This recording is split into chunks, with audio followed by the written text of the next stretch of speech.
Fala galera da Bariátrica, Dr. Fábio na área, e hoje nós vamos falar sobre um assunto extremamente importante para vocês, que é exatamente o consumo de proteína no pós-operatório de cirurgia bariátrica.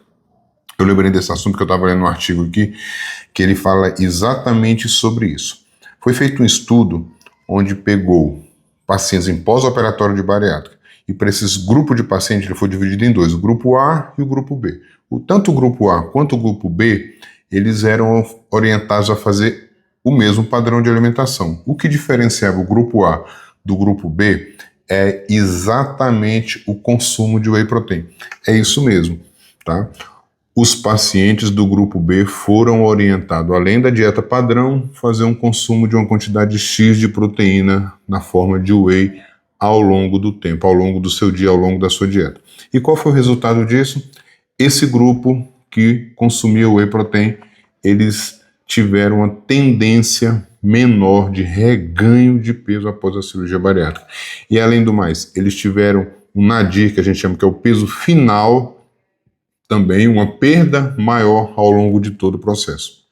Então o consumo de whey, além de ajudar o paciente a perder mais peso, ele também ajuda o paciente a não ganhar peso, tá? E por que isso acontece, doutor Fábio?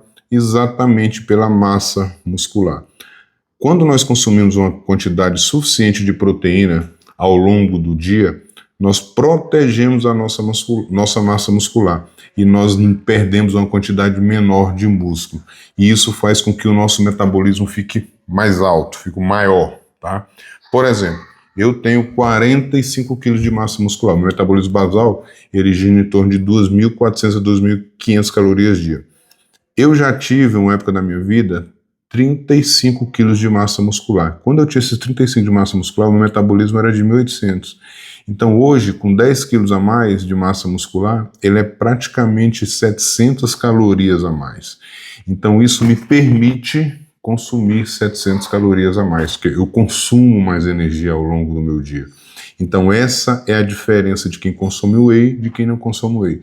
Não é necessariamente o consumo do whey, é porque o whey ele preserva a sua massa muscular.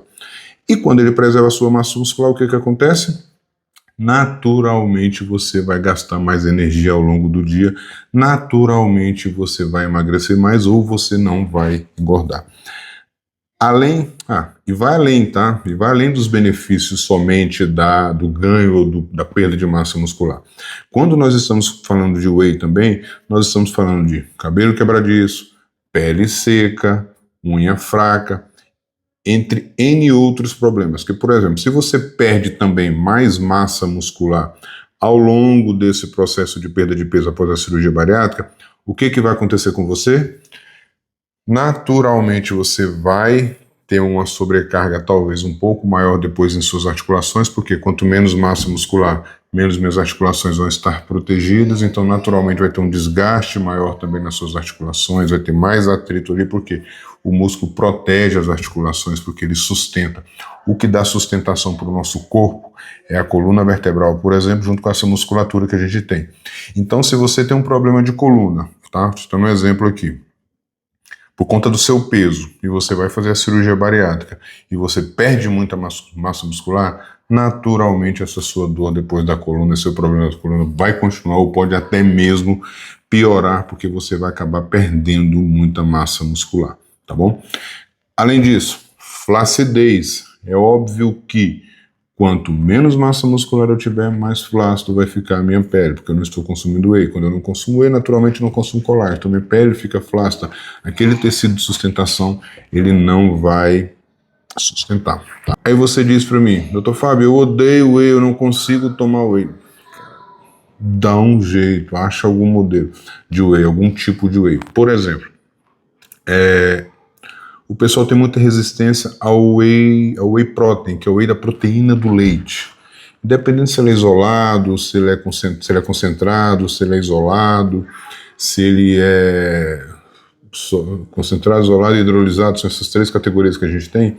Independente disso, o que muita gente às vezes esquece é que a própria proteína do leite, que é chamada de caseína, ela é uma proteína muito alérgica. E muitas vezes o que vai acontecer com vocês que tomam whey? Vocês se sentem mal, por quê? Porque vocês têm uma certa intolerância a essa proteína.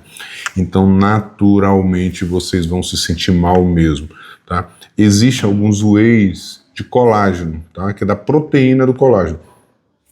Além desse, da proteína do colágeno, que é o que eu particularmente tomo, existe também o whey da proteína da carne, que é o Beef Whey, algumas marcas nesse sentido.